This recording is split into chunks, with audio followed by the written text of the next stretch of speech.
po jako akawuwo.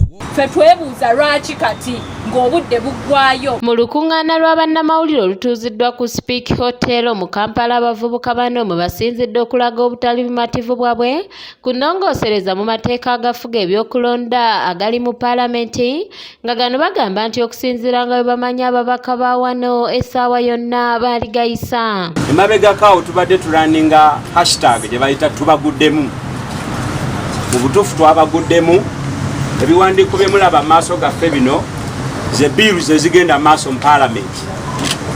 Bills zino zaava mu NRM ne zireetebwa mu Sector Committee ya Paalamenti egenda tukolera amateeka g'ennongoosereza mu byokulonda.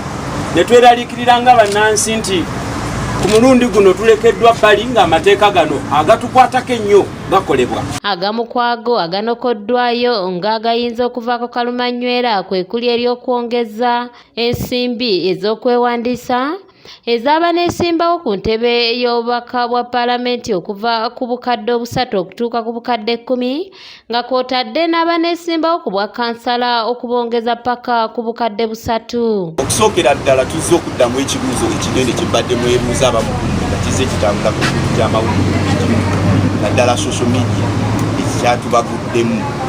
Gavumenti Uganda Abamayanja wabagambye nga tweyambisa abantu abakyayineesa mu gavumenti ne munda mu Paalamenti.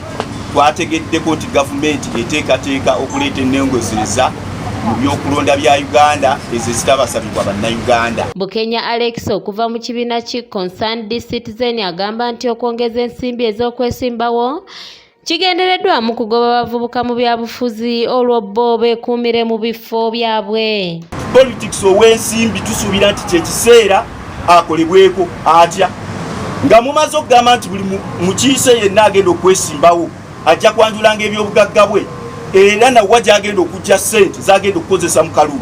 Twagala era abateeka lyaddressinga ensonga ya ssente mmeka zagenda okusaasaanya mu kalulu wabeerewo obwenkanya nga tugenda mu kalulu.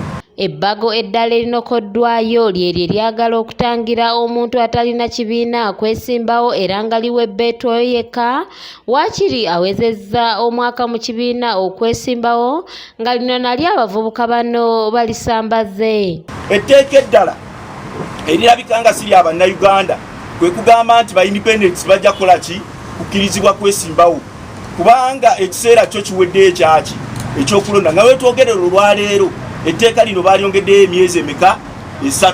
Kitegeeza nti ekiseera etteeka lino mwe linaafulumira lijja kuba likwata ne lisiba abantu ate nga teryakola ki teryaliwo. Mu ngeri y'emu ebbaga eryokusatu abavubuka bano lye baagala lireme na kuddamu kwogerwako lyeryo eryokusooka okukebera emitwe gy'abo abaagala okwesimbawo ku bwa pulezidenti okulaba obanga tebalina biragalalagala nga wano Kemigisha Tharoni wasinzidde n'akoowoola bakazi banne okuva mu kutuula babeeko kye bakola okununula eggwanga. Tetugenda kukkiriziganya na kino era ffe tugamba nti twabaguddemu era ekiddirira kyonna kyonna temutugamba nti tetwabagamba era nga nkoowoola abakyala bonna abali eno ensonga si y'abasajja.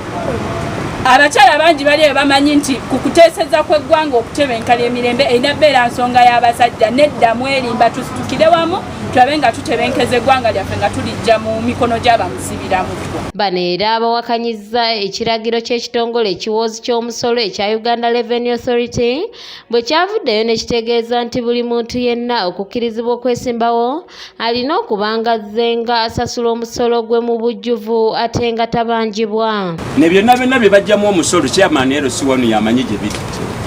Bamusaba taxi certificate kiri ku record na buli munnayuganda ne bobeera nga tolina certificate ekulaga nti osasula omusolo n'ekibiriti ky'ogula nga munnansi oba okisasula mu value addition tax gye baleeta buli lunaku tusasula omusolo ne bootemye osasula ki omusolo. Kakati yo Uganda Revenue Authority data eno emutaddewo egenda kusinziira ffe tulowooza buno bulipo zino road blockers bataddewo okulimitinga participation yaki y'abantu okitegedde. Mukibi Samuel Kebo yakusakidde eggulire lino ku lwa ABS Television. Tetwagala njagala kukkatiriza nsonga eno twagala okuba enduulu bannayuganda babeere involved, babeere nga babyetabamu nga bakola amateeka gano agagenda okukola okuluŋŋamya ebyokulonda okwengedde. Bannayuganda balina omuze ogw'okusirika ne bayomba nga bikoze bitya